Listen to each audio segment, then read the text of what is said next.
Char Margolis, Char Communications Incorporated, and Char Vision LLC do not endorse or offer for any purpose but entertainment the views of any guest or other expert on Char Vision or UBN. I knew things before they happened from the time I was a child. At the age of 8, I saw a spirit at the foot of my bed and didn't know what it was. And in my 20s, I finally realized I had a special ability that could help others. I have learned that love never dies. There is a spirit world that can communicate with us, and we all have the gift of intuition. Join me, and together we will explore the possibilities of the unknown from beyond and more. This is Char Vision. Hey everybody, today is September 5th, 2025, and this is Char Vision. And hi Tony, how are you today? I do good. How are you? I'm so good. I'm so excited about our guest tonight. I'm like chomping at the bit.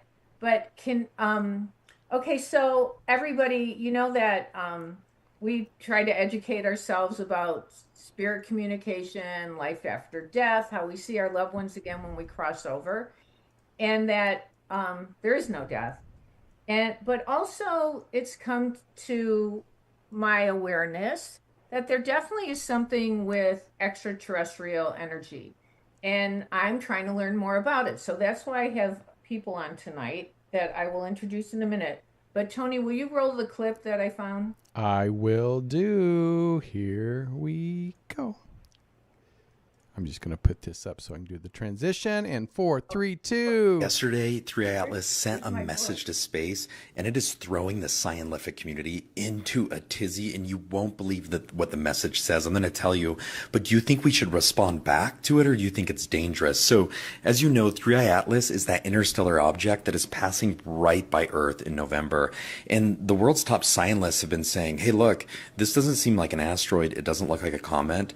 It actually looks like it may be an alien craft, an alien vehicle from a different galaxy. Well, the satellite dishes in Chile yesterday received a message, and the head scientist there said it was like a Morse code-esque message. It was radio frequency, and we didn't know how to interpret it or crack the code, is what he said. So they ended up plugging it into ChatGPT and saying, hey, can you solve this? And it did, and it spit out what the message is saying. And it says, hello, friends. Don't be worried. Don't be scared. We watch Earth. We watch you. We return to elevate Earth. And then it went silent for a bit. And at the end it said, hang tight, friends. Hang tight, friends.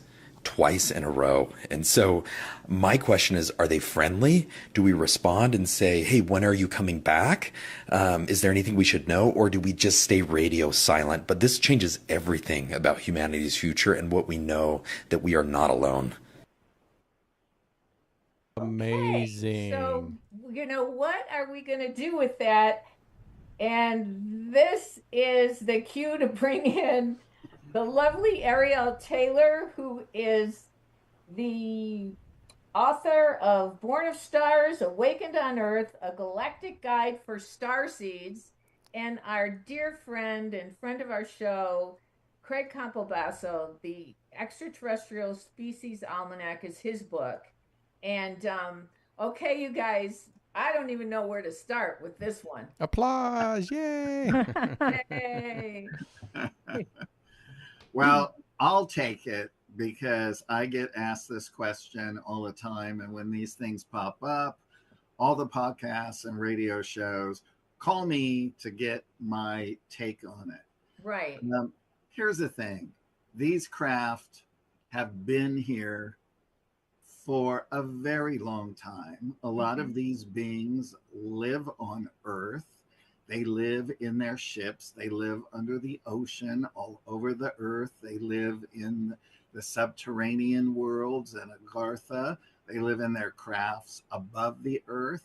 They live on the interior of planets throughout our Milky Way galaxy as well. Mm-hmm. And what's different about this one is that this is a very large ship. Like a giant mothership size. I think they said it's either the size of Manhattan or New York. Yeah, and there's lots of craft that are like that. So really what you have is you have a sort of hodgepodge of all of the benevolent races Mm-hmm. across the universe that are coming to assist Earth, because Earth basically is the biggest experiment that they have ever done with us being dualistic, because all of them are not dualistic. They are actually fully conscious beings, Uh-huh. right? So they have merged their dark and their light. They know how to handle their emotions, Mm-hmm. and they are really based in love. And when you have an experience with one of these beings, you literally, when you feel their energy, you will cry. And the higher their evolution, you will sob, but it's beautiful sobs. And I've Right. had many of those experiences, especially if you meet a created being, which I have, on the inner, not in person. Right. But I literally sobbed the first time for 15 minutes straight, because it's just, I can't even describe how beautiful it is. It's amazing. I've been watching a lot of videos of young children, from 9 to 12, who died and Mm-hmm. then came back, and they're trying to describe how beautiful it was there, and that they saw Christ, and that what he said to them, and those kinds of things. And others just talk about, you can't believe the beauty. And I will never forget, we all remember Roger Ebert, the movie critic. Right. His wife said that when he died, he came back and looked up at her and said, "Oh my God, everything here is a lie. It's so incredible over there." Oh my God, I got goosebumps. Yeah, exactly. And I've had both my parents visit me, in my mother in a full blown apparition Mm-hmm. since she's passed away. And so she, when she died, she came to tell me how happy she was. Right. Well, And we yeah, we know there's the spirit world, right. but now there's the energy of the extraterrestrials, with Ariel knows about the star seeds. That's right. Yeah. So I Ariel, what can you tell us about, what is it, what are the qualifications of of a star seed? Well, I'll give it to you in a nutshell. The star seeds are souls that have originated or lived on other planets, Mm-hmm. and they are here as volunteers to help Earth get through this shift that is happening. Not only the physical Earth, but our population, our civilization, we're all going through this shift into higher frequencies, Mm-hmm. carrying more light. And all these volunteers have come Mm-hmm. to do just that, to elevate the consciousness on the planet. That's in a nutshell. Right. So, okay, so the um like, people are having dreams now about Atlantis, and about Lemuria, and about, Ariel, you don't know this, and I'm not going to go into detail, but I had an experience at Mount Shasta where the car flew up in the air, because I went to look for the, the people who lived in the land under the land, the lost Lemurians, and anyway, they scared us and we left. But the car flew up in the air, and then and then um and then I recently had an experience at my house where the house was shaking. So my thinking is that we have a big responsibility, those of us who need to stay calm and balanced about really what is to come, especially, do you feel that this starship that we just played, do you think that do you think it's a UFO? What do you think it is? Undoubtedly. Mm-hmm. And they're not the only ones. Right. And the Galactic Federation of Planets, just like on Star Trek, Mm-hmm. have an alliance and are very much on our side. Mm-hmm. And they will, they'll let us get away with some things that we shouldn't be doing, going to war and treating each other badly. But when it comes to the planet and the health of the planet and the survival of the planet, that's where they would step in to protect the planet. Well, the government has admitted that there are UFOs, that there are extraterrestrials. They have admitted it. I don't know why it's not on the front page of the New York Times in every single paper or in every headline on, World News Tonight. But they have admitted it. But they're not shouting it to the rooftops because they Well, don't scare us. it took them, what, 70 years to get that far to just announce it. So I don't think they're going to reveal much all at one time Mm-hmm. because they might not really know. Although we do have star seeds in government, they're in every walk of life, Oh, now that's interesting. working quietly and sometimes by themselves. But when they come together, that's when the magic can happen. And do you connect with other star seeds and do manifestations and prayers and light work? Not exactly like that, but yeah, that's been our focus since 2009. It's helping star seeds understand who they are, why they're here, what their special talents are, what their rites of passage are, and the star markings that are in their natal astrological chart helps us to establish that roadmap for them. And do you do astrology as well, or an astrologer finds it? Astrology is our main focus. Oh, it is. Yes, Wow. we do other things all in the empowering mode, gatherings and our website. We have our radio show, Starseed Radio Academy, and it is all for star seeds to help them remember. Arielle, tell Char about the aspects in Starseed's charts that normal Earth people don't have. Well, in order to have this make sense, I'm going to have to give a little bit of a build up, a backstory to that. And I need to acknowledge the amazing work of Lavendar, my mentor, friend, my galactic mama. Okay. And she has been on this path of starseed empowerment since 1977. Wow. And she has a whole catalog of information and transmissions because she was genetically designed to have 2 pineal glands. And she gets transmissions through one while she stays conscious in the other. Wow.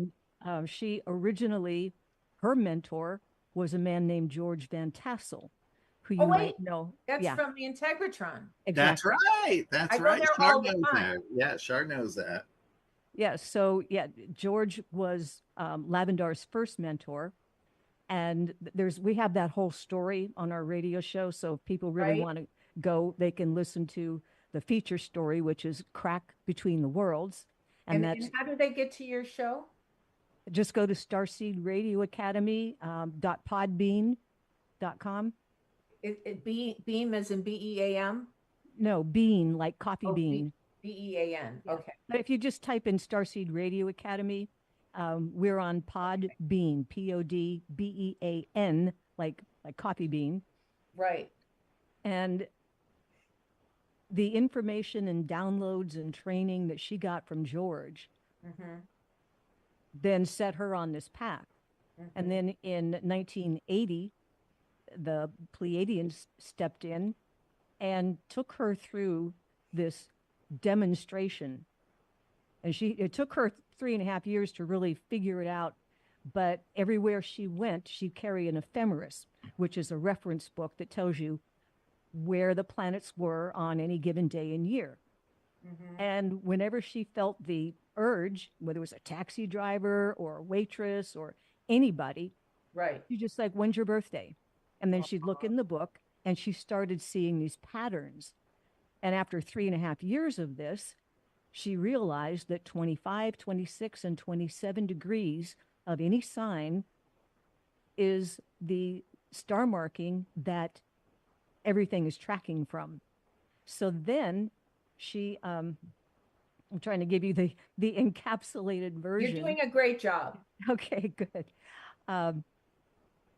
And then when she went to Cairo in 1983, right at the end of this demonstration, she had been instructed by the Pleiadians to hire a diver to go to this lake in Arkansas and bring back 40 pounds of solution quartz crystals.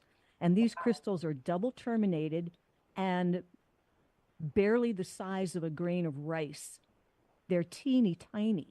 Wow. And when she went for this assignment for a Pleiadian initiation ceremony inside the Great Pyramid, and she was officiating, she had these crystals in the Queen's chamber for 2 days and 2 nights.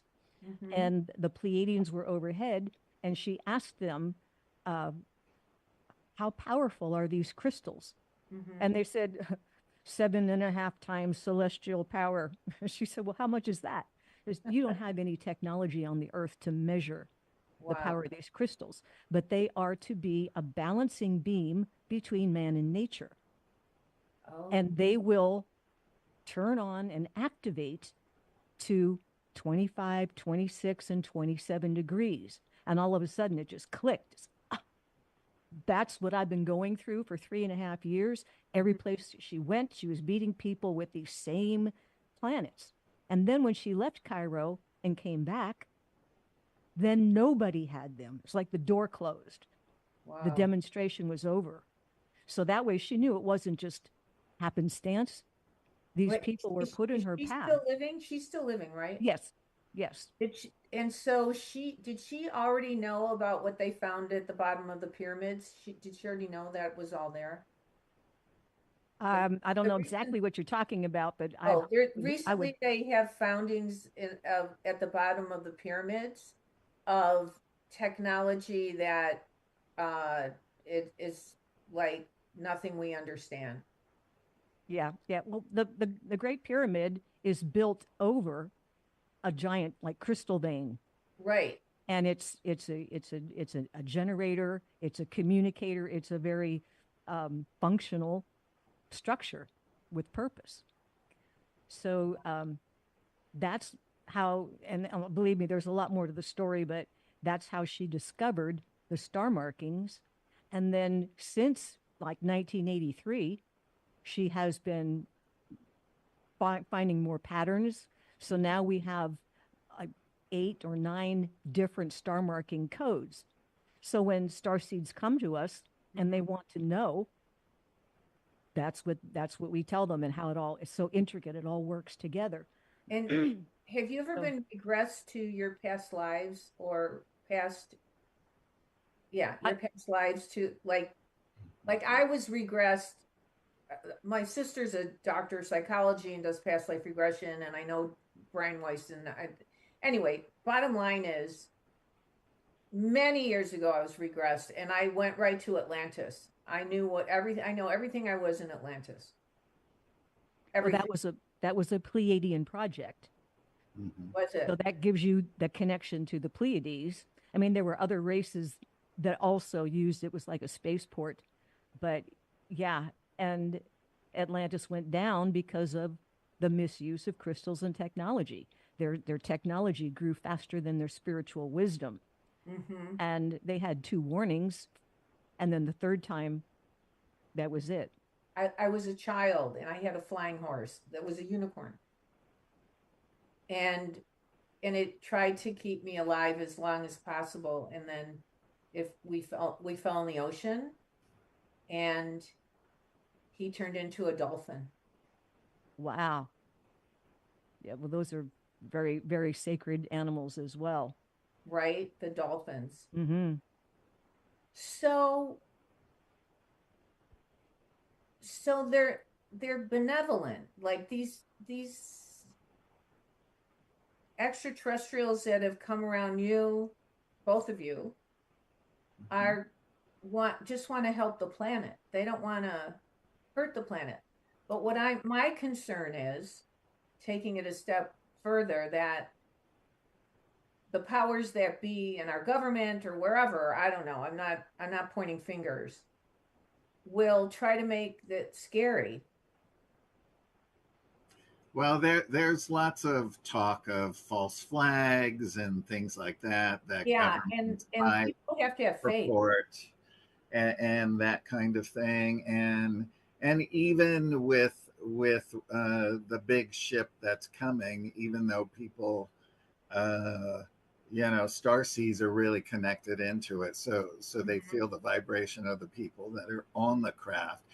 But a lot of people go straight to, oh, it's demons. Right. They're But gonna come and rape the okay, earth. but the world runs like a battery. There's always a positive and negative charge. You even Right. said that the extraterrestrials elevated to a point where the positive and negative, they're controlled it within themselves.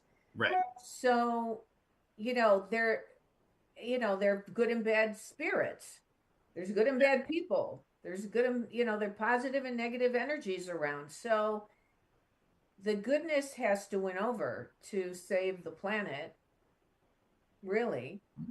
And so, I mean, there's talk about the grays. What about this? But I don't think all the grays are bad, are they? No, they're not all bad, and some of them are. But the thing that's terrifying about them is when somebody has a experience with them and they see them in their bedroom, they look frightening, right? They do look and scary. and usually They do they look they scary. usually they use their eyes on your eyes to do telepathic hypnosis, to actually take control of your body so that you don't fight them. Sometimes they will bring you to their ship, sometimes they won't. I've discussed it a lot with Barbara Lamb and also Yvonne Smith, who have done thousands and thousands of regressions with people who have had extraterrestrial contact in some way, shape, or form. And Yvonne explains that in the beginning, it's always terrifying, but most of the time, what happens is they start to feel that it's there for a purpose, and they start to feel that their actual spiritual elevation is rising on a quicker timeline. And they see that. Whitley Strieber is a great example of that. He was in near Pine Valley when I was doing research, talking to the MUFON investigators and everything on the UFO Hotspot Compendium book for MUFON, that they were building extraterrestrial / military base underground, and everybody in the town heard them building this on a daily and nightly basis. And there was one whole section of town was where all the people actually lived, and you couldn't get on unless your name was at the gate, and then they would physically take you to the person's house, so you couldn't roam around. And so it's just fascinating to hear all these stories. When you sort of get immersed into it, you hear where all of the extraterrestrial / military bases are.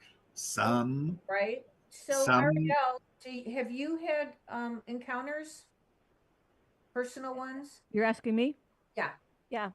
Um, yeah. Excuse me. Yeah, I've had encounters of two different kinds, but I wanted to also ask Craig a question, and Okay. then I'll come back to that.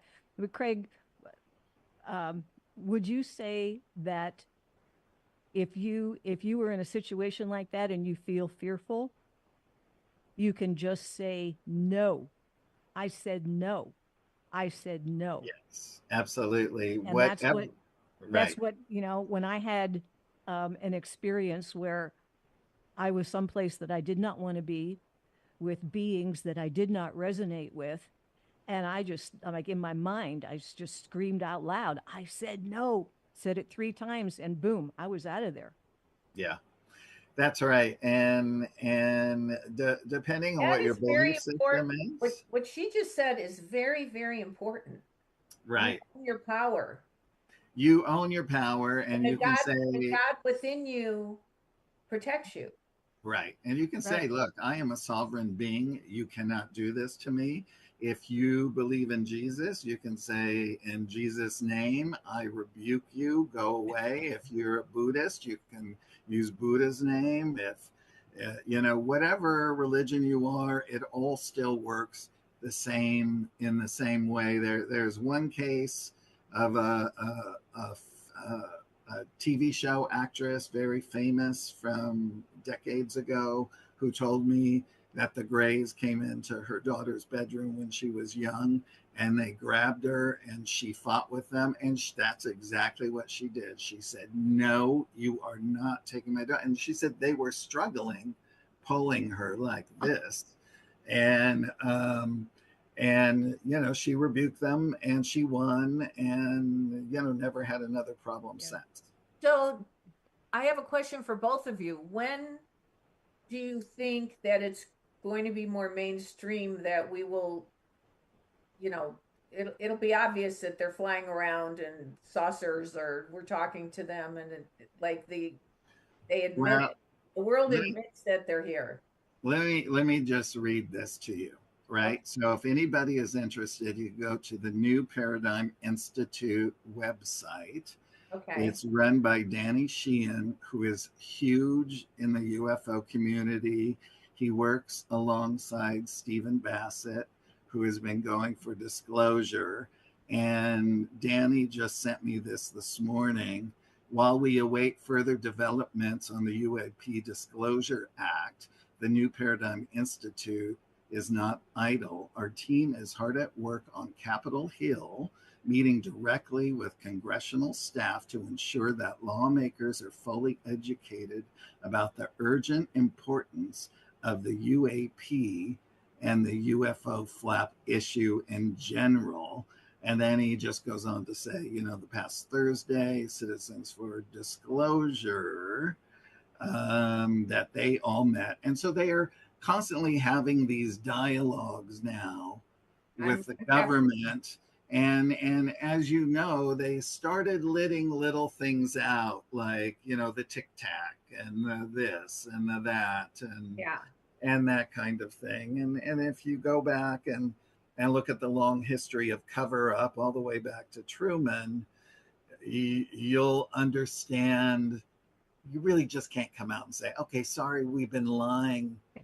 But the good way of doing it is, here, let's feed you a little bit at a time, that we're not really responsible for the information, but it might be real. So, Wow. Yeah, the timing of that will depend on the collective consciousness of humanity.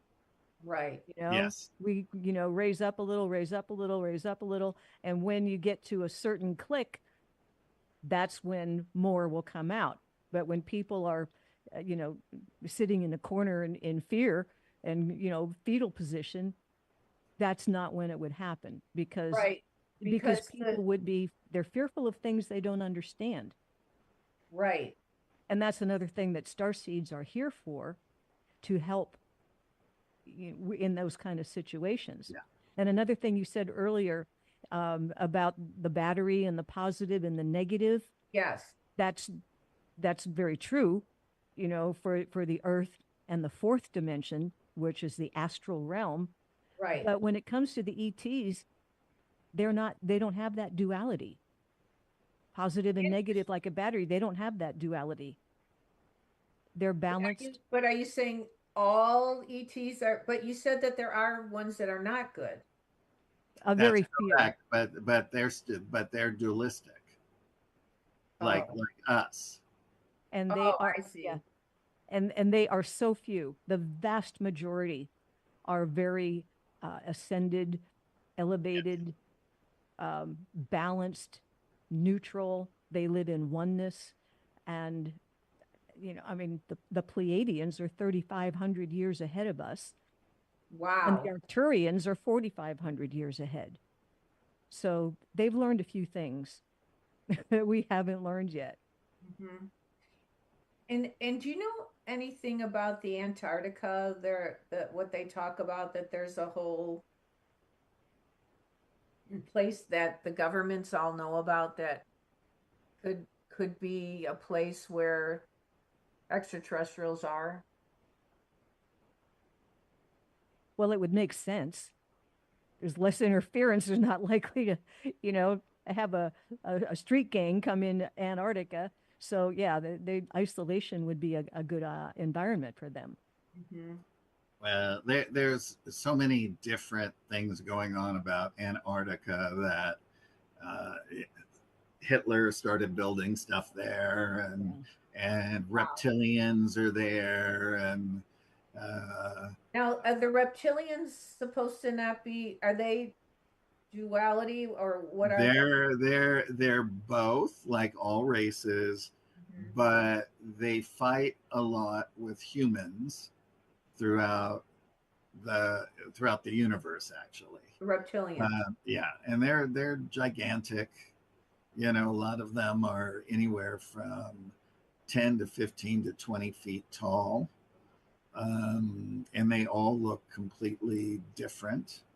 But And there's so many different species. There's like the cat people, yeah, cat people. Yep. who look like, and then there's those gorgeous ones that look like they're Swedish or something, with the blonde hair and the blue eyes, and Yeah, those are primarily Pleiadians. And I think a lot of them probably settled in Norway, because they talk about a lot of Norwegians. Some of the people in the population have more teeth than what we have. oh wow. Right? Like, we all have the same amount of teeth, but this particular part of the population doesn't. They have a lot of extra teeth. Dogs have 42 teeth. Did you know that? I didn't. I never counted. A little side note. So, wow. So what if somebody wants to know if they're starseed or not, and they have a responsibility to help keep people calm when wacky things happen on the earth? Well, they're driven for that.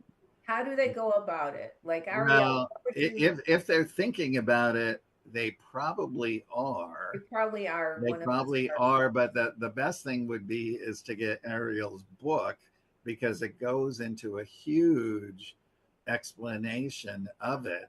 And if you actually gel with most of the things that she's saying, or all of it, then you are, and then you're set upon your path to doing it as well. I was lucky enough, she asked me to write the foreword, so I did a little foreword for the book.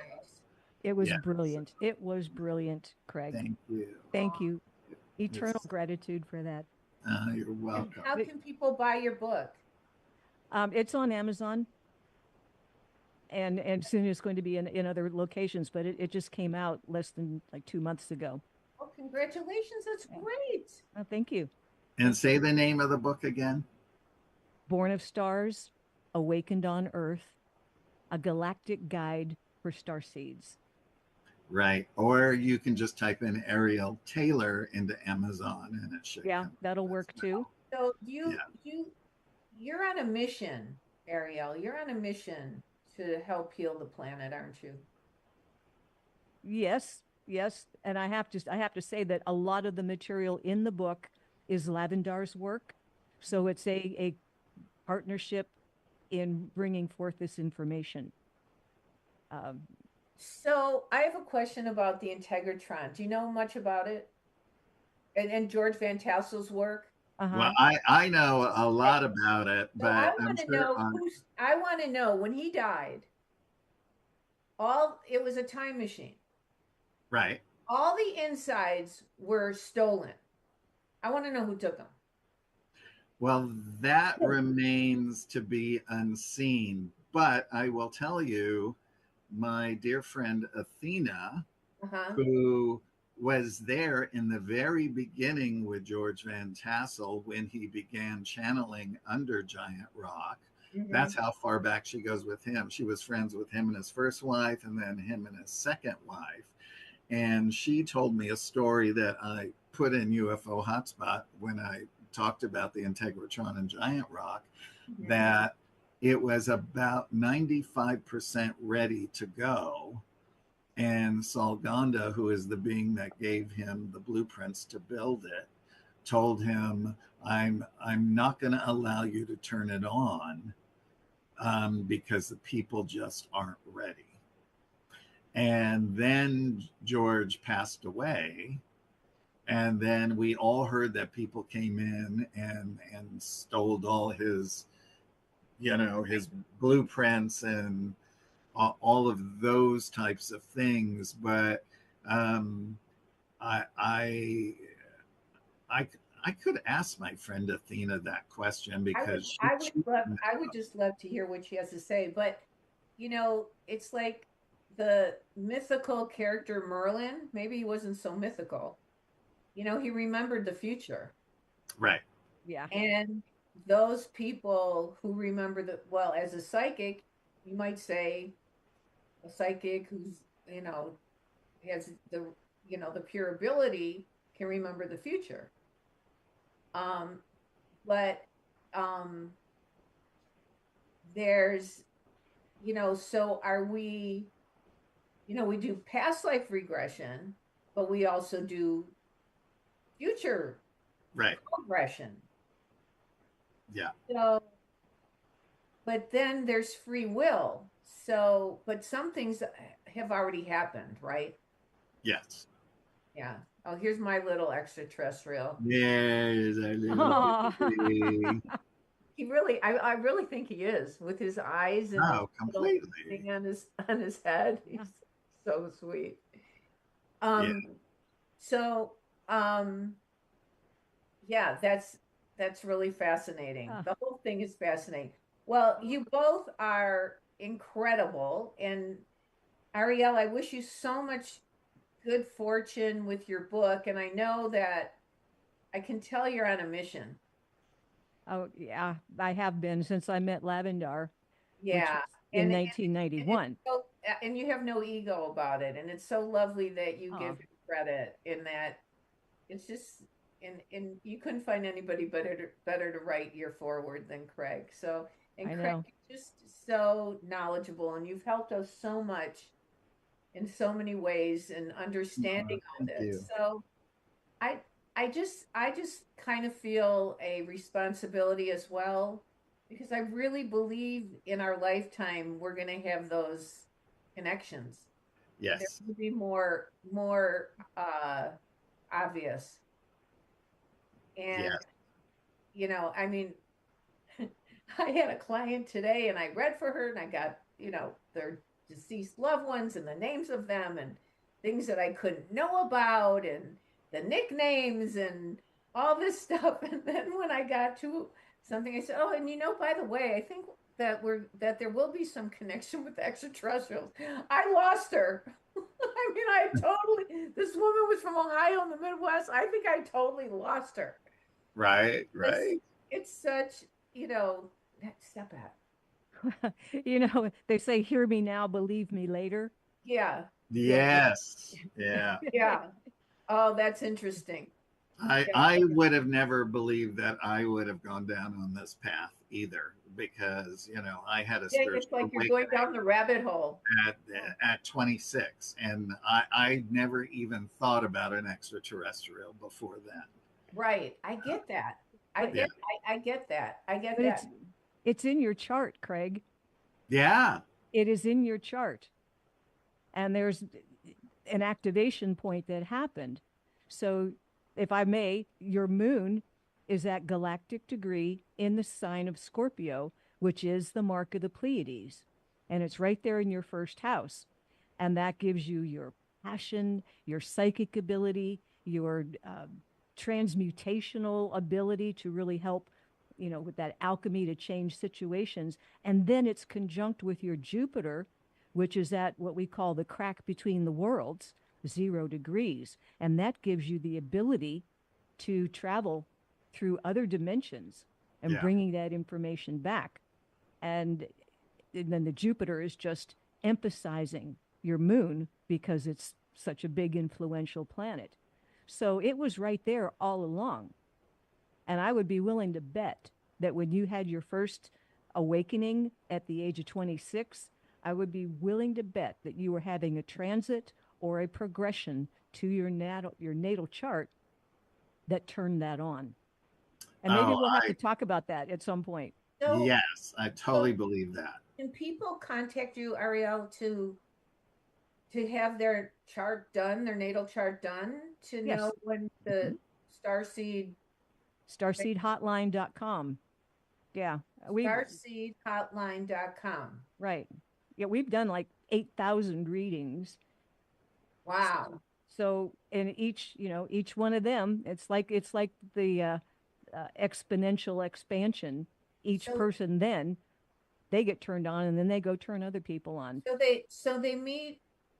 So people gather to watch your podcast and all that, but do they ever meet in person? Yes.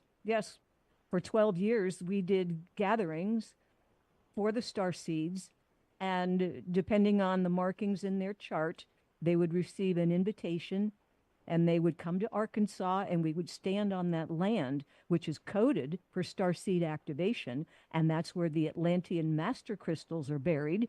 So Starseeds walk on that land. Where is this? Things start happening. Where is this? Arkansas. Arkansas. Where in Arkansas? It's in Montgomery County, just like 40 minutes west of Hot Springs, Arkansas. Yeah, and we've taken a couple thousand people there in small groups, one at a time, and the stories I could tell you about that, we could go on all night. That's incredible. Yeah. So yeah, Starseed activation. That's our mission. Do you have a crystal from there? I do. I've got one crystal, Craig. You're gonna like this. I've got one crystal that I got in 1987. And it's a single terminated crystal, and it weighs 53 pounds. Oh. I can't even lift it up. Oh my gosh. Yeah. And the story about all of that, because that was part of my synchronistic journey to meet Lavendar 4 years later. And that's, if you go to Starseed Radio Academy, which is our radio show, which is along with our website. Mm-hmm. That whole story I did a radio episode a couple of weeks ago about that, because that story was the birth of Starseed Hotline and all the things that led up to that. It's a story of synchronistic happenings that happen to a lot of people, mm-hmm. but you just don't know when they're happening, where they're taking you. And then when you get there and you look back, it's like, oh, if that thing hadn't happened, then this thing wouldn't have happened. And it's like the breadcrumbs that lead you to this understanding. to recap a little, I think it's really important for people to know they, excuse me, that everybody does have guardian angels and spirit guides that will protect them. And mostly you are your own protector as well. If something feels right and an energy is right, then it's fine. But if it's not, you tell it to go away. They're not welcome here. That's right. And you'll feel it in the pit of your stomach. Mm-hmm. When you're someplace that is not beneficial for you, you'll feel that uneasiness. Right. I mean, that's even like going, you know, I once was in the inner city and working on finding a missing person. And, you know, I ended up like around drug dens and, you know, of course it wasn't a pleasant place to be. Yeah. By the way, we're talking about that. These are the Universal Seal of Protection cards, and it's Michael, Metatron, and Melchizedek. Mm-hmm. And Michael actually came to me in a dream and told me how to craft this. And so it's I have one. You gave me one. I have it. Yeah, exactly. So, you know, if anybody has any bad experiences, how can someone get that? How do you they just go to autobiography of unanet.com. That's my book website. And in the other book section, if you scroll all the way to the bottom, you can get the cards there. The most amazing things that have happened right when I created them, a friend of mine called me and said, "Oh my God, my friend just moved into this house and they have a poltergeist." She was going through her pictures in the living room and it tossed them all up and caught them all on fire. And he said, "I need some of those cards." So I sent them to him. And then about a week later, I was coming out of a store and I saw this crazy looking witchy woman with all this crazy hair fly out of a house, and she was completely pissed off. And got rid of it. A second later, he called me and said, "Oh my God, it worked. She just vacated." Wow. So they will not go where these giant masters are of the universe. Yeah. So I have them in my room. You can use them, put them on your cell phone as your screensaver. Say that again, where they can get that? Autobiography of UNANET .com. Okay, thank you. Yeah, I've got one of those on my refrigerator. That's right. That's so cool. Well, you have both been very enlightening. I want people to remember this show and watch it in 5 years. Yes. I want you to remember this show tonight and watch it in 5 years. And thank you so much, both of you, for being here. And I hope you'll both come back again. Oh, all the time. Thank you. It would be a pleasure. And thank you so much, Craig. So good to see you face to face. You too. You too. So sweet. And Tony, thank you. Thank you. Tony. Great show. Yeah, and so you guys, I'm sorry I didn't get to do readings this week, but there was too much to learn. And I will definitely be here next week. I will definitely do readings. I'll try to do extra ones. And remember that intuition will take you places logic never could. Bye-bye. Bye-bye. Thank you.